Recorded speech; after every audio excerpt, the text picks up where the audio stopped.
Hello, week 5, sort of. We're gonna do the normal. We're gonna do a little bit of housekeeping, and then we'll talk about there are 6 chapters for this week. You'll be happy. There's only 3 coming up. 4, I guess it is, because of the last one.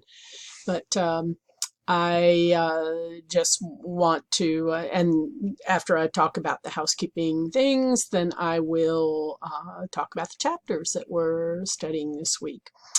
This week, you have the regular 4 forum posts. I have caught up, and in fact, have halfway done 14. Waiting for y'all because not everybody is posted yet on 14. Yeah, I know you have until Monday morning. I know that. I will tell you, those of you who post at 6 a.m. in the morning and that sort of thing. I'm a little sad because you don't get any responses to yours.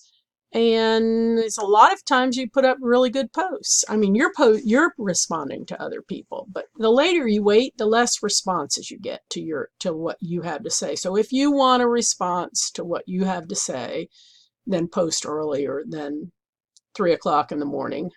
Yeah, I saw that. Um, so we have those, the 4 forum posts. You have a test going up on Thursday, and it will not be due until Tuesday, all right, at noon. And the reason for that is that that's the end of the semester and the session, and I want to get those last 3 chapters in, which I will talk about. I'll probably do it. I might do next week's Watch Me a little early, so you can um, uh, deal with those chapters. Yes, the questions I took off test 3 will show up again. I may do a little rewording. When I was looking at them, I was like, I think I might reword that a little, but it's not going to reword. It's not going to change the substance. I want you to know out of those chapters. I apologize again for that. It's what happens when you got too much going on, which I know y'all know about. So if you want to do the extra credit article analysis, that will be due on Wednesday at midnight.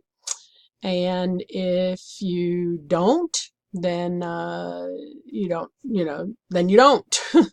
And I need to check one thing. Look, my problem with putting it up to load it at the website is for the extra credit one is that if I put it there, it puts it in your grades. So I need to play with that. So watch for an announcement email that tells you where you turn in your extra credit if you want to do that.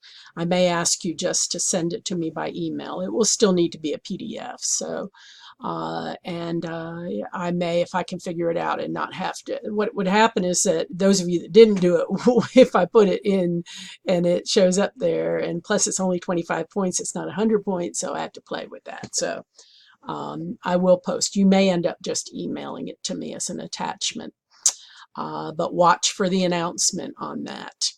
The only other thing is that next week, the only thing we'll have is you'll have the Watch Me on over the weekend. I may do it by Friday, and then you'll have 2 forum posts next week, Monday and Tuesday, and then the test will be due to me by noon on Tuesday.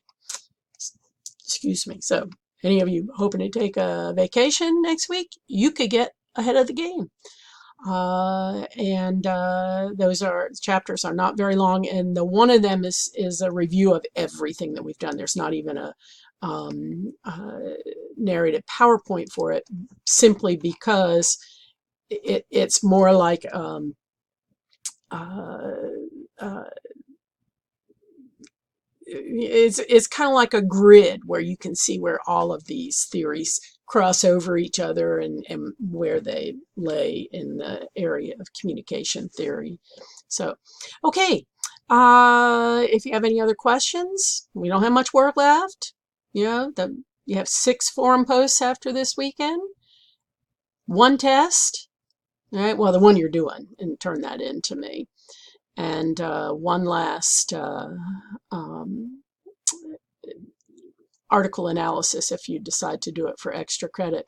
I'm still behind in grading. So this is Saturday morning. After I finish this, I will be finishing grading my other classes' papers and then starting on your article analyses. So look for those, the third article analysis, probably no later than Monday. I do post as I go along and post them, so some of you all will see them sooner than others of you will. So, okay. Let's go ahead and look at the chapters. The first chapter is chapter 28, and we're still in the mass media area. And my throat's tickling. I'm going to drink a little coffee. Sorry. There's lots of pollen up here in Boone, those of you who aren't up here for the summer. We're talking in the mass media area. And so what we get into now in this section is more about media effects, the effects of how media changes our lives, guides our lives, permeates our lives, all that kind of thing. So that's what this next 3 chapters deal with.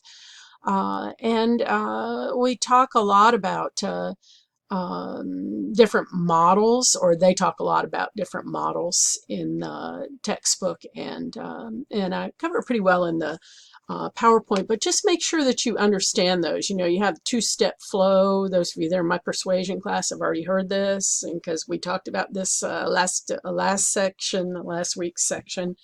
But the 2-step flow about how I send a message. I'm the media, so I send a message to an opinion leader who then sends the message out to the masses. So that's the 2-step flow. So it goes through a person before it gets to you.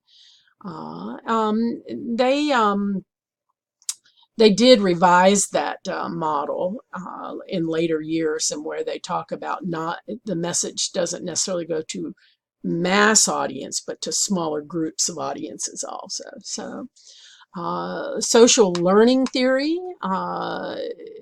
deals with Bandura's social learning theory, deals with the fact that you do have to be concerned with what you watch today. How is it going to affect what you do in the future? You know, and so that this one gets into areas of media grabbing your attention, you remembering what you see, and then your motivation to stick with it. All right, and what we get into then is the actual theory of chapter 28. That first slide on your PowerPoint has to do with the introduction to this area. But Katz's uses and gratification theory. This is very simple, folks. What do you use what do you use media for, and what gratification do you get out of it? You make your daily choices on media, all right? By what you think you're going to enjoy. And all of y'all can probably say, well, I turn that on because I enjoy it. I turn it on because I need to learn something. But there's a gratification, all right, of using media, is what Katz would tell you. So he talks quite a bit about the actual outcomes of your using media for your own, for whatever gratification that you want. You use media for your own particular purposes is the bottom line of that. You may seek to gratify your own needs, but you have to keep in mind that all media is going to compete, as the textbook says, for your attention and your time. So realize that. And back to some issues about audiences. You know, they never know. Some of this you're going to like, some of it you won't like. All right. So therefore, and then the person sitting next to you, they might not like the same things that you like. So anyway, media affects different people. Media affect, because media is plural and medium is singular. It affect different people. Media affect different people differently. So, and can you talk about your media use, and I will ask a forum question about that, so be prepared. How much do you use? How much time do you use it for? And what do you use it for? You know, there's a great list in the textbook about the gratification area of what we use media for, you know, for passing time, for companionship, for enjoyment, for information, for excitement, etc. So you'll see that whole list on page 358 in the textbook. Are we already to page 358? Whoa, time's flying. Of course, it always does in summer schools. And then one of the main issues that comes out of this theory is what's called parasocial relationships. You may have heard this before in psychology classes or interpersonal communication classes. But this is the idea that you have a sense of friendship or an emotional attachment that develops between you as a TV viewer, or it could be these days, you know, when they first started talking about it, they said TV viewers, but nowadays there's so much media out there, it could be any medium. And so between the TV viewer and media personalities, like you feel like you have a relationship with that person. And it can permeate your life. So keep that in mind. So that's the uses and gratification theory, chapter 28, when I want to jump into 33 here. Chapter 29 is about cultivation theory, George Gerbner, and what this deals with is that media creates the culture, okay? Cultivation, it cultivates the culture, all right? But because of that, Gerbner dealt heavily with violence because we find that there's a lot of violence that we see in media. So, you know, in fact, I always open the discussion about this chapter, and so do these textbook authors. But you know, what are the odds that you think you'll be involved in a violent act within the next 7 days? And what are the real odds that you will be? What you think and what it will, all right? And the reason is because violence permeates media. All right, and so so what we've done is we've cultivated this idea of a mean world. Mean world syndrome is what Gerbner used to refer to it as. So, excuse me, someone's at my door.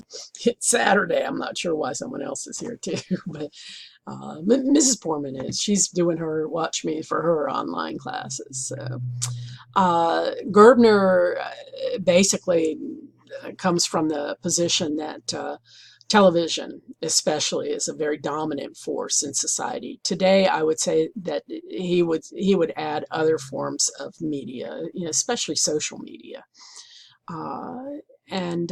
So what we have here in Gerbner's theory, the cultivation theory, is that TV tells us stories, right? You watch a drama, you get the story.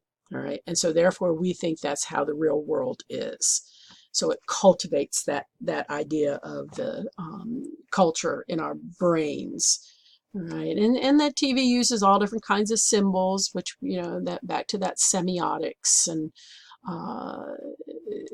but for the most part, what Gerbner dealt with was the analyzation of violence that we find in TV. So. And the risks of violence that we think we have because we watch TV, so much TV. Now, there are other theorists, by the way, that say, you know, that it's never been proven that maybe it's been confirmed, go back to the proving confirmed, but it's never been proven that the violence on TV causes people to be violent, all right? They've found correlations, but they've never been able to completely say, okay, watching TV violence is going to make you more violent. All right. So, but it is likely to make you think you're going to be a victim of violence. So they go into a good discussion about heavy viewers and light viewers. Are you a heavy viewer? Are you a light viewer? If you're a more heavy viewer, you will respond differently to society than people who are light light viewers. So I think, one of the main things about his theory, besides the violent and mean world syndrome and violence being such a part of it, is the idea of what resonates for you. He calls it resonance. Gerbner calls it resonance, and that's where that symbolic violence that you see, right, in a TV show resonates for you, makes sense to you. When something resonates for you, it makes sense to you. So so that's an important aspect of when you're watching TV. If you're watching some violence, what resonates for you, and how many of you have a show that you like that resonates for you because of the violence in it, and how many of you play video games that have violence in it, and that's, and the list goes on and on. So I think that probably besides the mean world syndrome, which is what Gerbner ends the chapter talking about, or talking about Gerbner's theory, is the idea of meta-analysis. In other words, an analysis of an analysis, which is what this does. It's a statistical procedure that blends the results of multiple studies, all right, exploring that same relationship over and over and over again. So that has happened. We see that a lot. The critique of this one, by the way, is that a lot of people have criticized it because they don't think that violence on TV is bad and that it causes problems. So, okay, chapter 30 is another simple theory. Agenda setting. You've heard of it before, all right? The media sets the agenda. Remember, we're talking in the media area with these 6 chapters, all right? 3 today, but agenda setting theory, the media sets the agenda. And they don't tell you what to think, they tell you what to think about. All right? And we know that. We see it all the time. All right? This is McCombs and Shaw's theory. They talk about the media agenda, they talk about the public agenda, they talk about the political agenda. And one of the things that is discussed about this theory is that the media agenda often becomes the voters' agenda. So, and then, but there are some folks that believe the opposite, okay, that the voters' agenda creates the media's agenda. And we'll see a lot of that in this next year because of the presidential campaign. This takes sort of, it turns kind of back to the uses and gratification theory about, suggests that viewers are selective about what they watch. So therefore, they have a little bit of control over the agenda setting, but the bottom line of agenda setting theory is that media sets the agenda. And not just TV, all of them, all media. That media frames, all right, what we're talking about, selecting, being selective, a restricted number of different things, all right. Basically back to that salience, which some of y'all did not look up the meaning of that word, even though we've talked about it before. The media, remember, salience means it stands out, all right? So media, the agenda setting, right, is meant to make it salient to you, that you pay attention to it. So that, and then that's one of the levels of agenda setting. And then another level is that media then tries to get you to associate that salience with your attitudes. So, and actually that salience, because it does stand out to you, that you would think a certain way, or that you might think a certain way. Again, it's not what to think about, not just what to think about, but how to think about it. We talk about bias in news stations these days. Didn't used to. It's only in recent years where we hear all this, that the main networks have a more liberal approach to things, and Fox Network has a more conservative. You would never have heard that 30 years ago. All right. But nowadays we do that. That news does tell us what to think about and how to think about it, and they don't have to be blatant. All right, a lot of it's covert, as we would say. They don't come out and say, this is what we think about this. They put it out there, but they give you their slant because of how they cover the news story. All right. And that's what they would say happens with the agenda setting. Who sets the agenda for the agenda setters? Usually editors, sometimes owners. It just depends on the actual media that you're talking about. And then the ethical aspects of this are what is ethical in society, all right? Do we have a moral responsibility to do certain things in certain ways? You know, and there's a good discussion about that in the textbook, but it gets into some of the moral aspects of what's it okay to say, and what's it okay to do, and what's it okay to change how you word it, so you are setting the agenda for how you want people to think about something. And then the critique of it is that a lot of people say it's no longer working, or a good one, good theory, because media has changed so much, and we don't just talk about TV and radio anymore, or newspapers.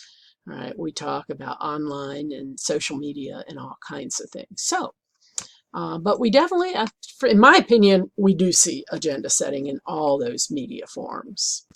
All right, this next section is about intercultural communication, near and dear to my own heart, because I teach it. I teach the course in intercultural communication, and the trip to Poland, that's what they get. So this one is near and dear to me. Okay.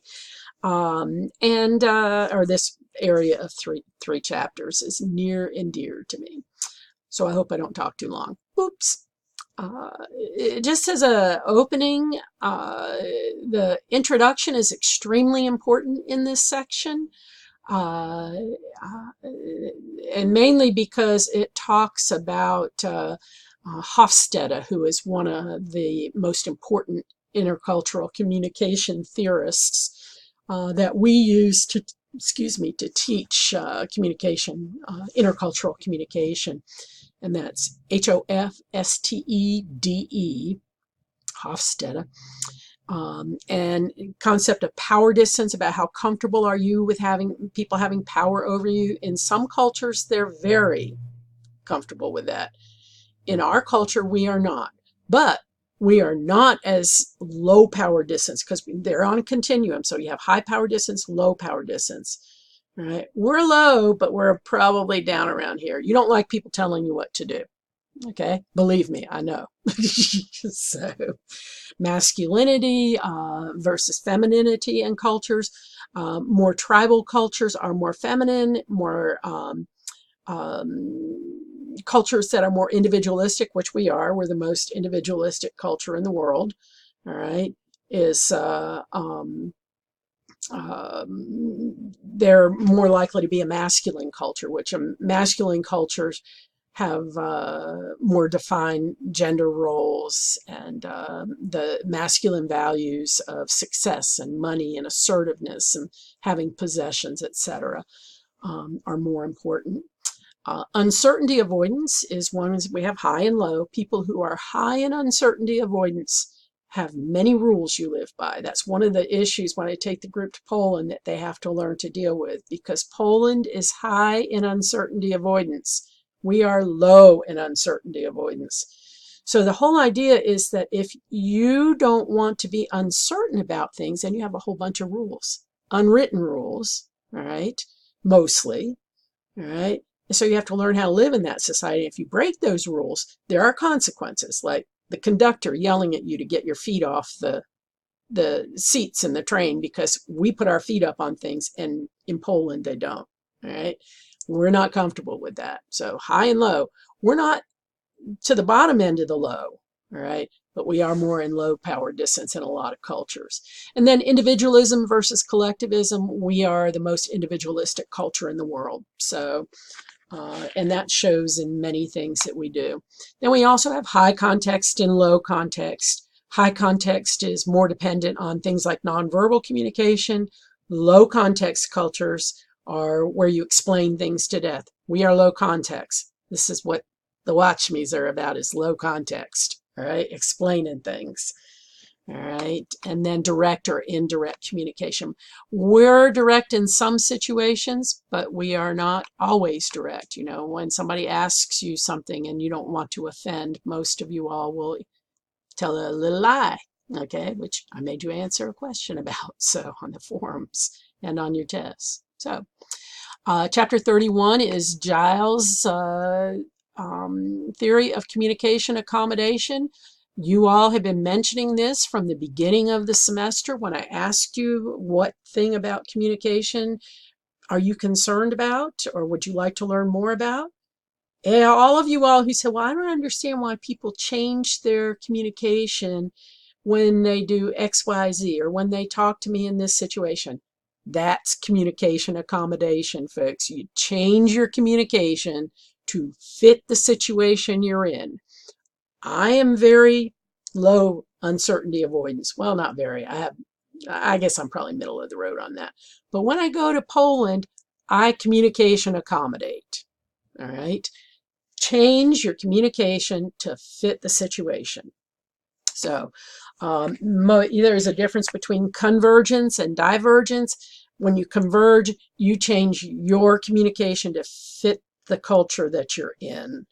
Those of you all who've met your significant other's parents have probably had to do that, all right, because it's a different situation. Any of you who've traveled overseas have had to do that. So. And you know, differences of age, how age issues come into play, how you treat people differently based on their age. Another thing about communication accommodation has to do with the desire for social approval. So you change your communication. Communication accommodation just means you change your communication to fit the context or situation you're in. It's a simple, simple theory, right? And it's very common. So, and there's a good discussion in the textbook about how that applies to different cultures. And it does apply to different cultures. That's why it's here. In my personal opinion, we ought to talk about this back in the interpersonal communication chapters. So, because it applies there also. Some of you all see the convergence, by the way, as dishonest because somebody's converging, they're changing their communication to fit yours. That's what you mentioned in a lot of your posts at the beginning of the semester. The critique just takes you back to those first criteria for good social science research, and it's a good theory. It's not looked at completely all the time anymore, but you all have mentioned it since day one. So chapter 32 is about face negotiation, and this is not something that we do a whole lot of. Because we're individualistic, we worry more about our own face, which face has to do with your self-image, the projected image of oneself in a relational situation, textbook definition. So do you protect your face or someone else's face? In collectivistic cultures, you protect the other people's face before your own.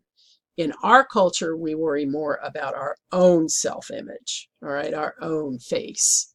All right. And there's some good things there about, make sure you look at that grid on page 405 to see how our culture approaches face negotiation. The Far Eastern cultures, you know, most of y'all have heard that before about Chinese cultures. So, good discussion in the textbook about individualistic versus collectivistic cultures on this one. Self-construal has to do with how you conceive of yourself as your own person. All right. And we are, again, we are individualistic, so we do that quite heavily. But you may go to Guatemala is the most collectivistic culture in the world. I had a student from Guatemala in my interpersonal communication class last semester, and clearly there were issues about self-image and think differences between the way he saw things and the way his classmates saw things. There are ways that you worry about face concern. You worry about your own face. You worry about other people's face. You restore face. In other words, when somebody's self-image or image has been damaged, how do you restore face? And then face giving, how do you restore someone else's face? And then this chapter gets into conflict management and as it applies to other cultures. All right, because conflict is where we see a lot of the face getting knocked down. So when you get into conflict, power distance comes into play here also. So you're going to want to make sure that you look at those. Then the critique is simply tied to the conflict area. So you can tell it's hot in here again. They don't turn on the air conditioning on the weekend. Sorry, got to wipe my face. Sweating. Okay, chapter 33, last chapter, is about speech codes. And this is Jerry Philipson's theory. A lot of you all said you wanted to do research by using ethnography, and this is a great theory to use ethnography for. And this is the work where somebody goes in and listens and records communication conduct in its natural settings, all right, and then analyzes it so you understand that culture, all right, that it comes from. And each culture has its own speech code.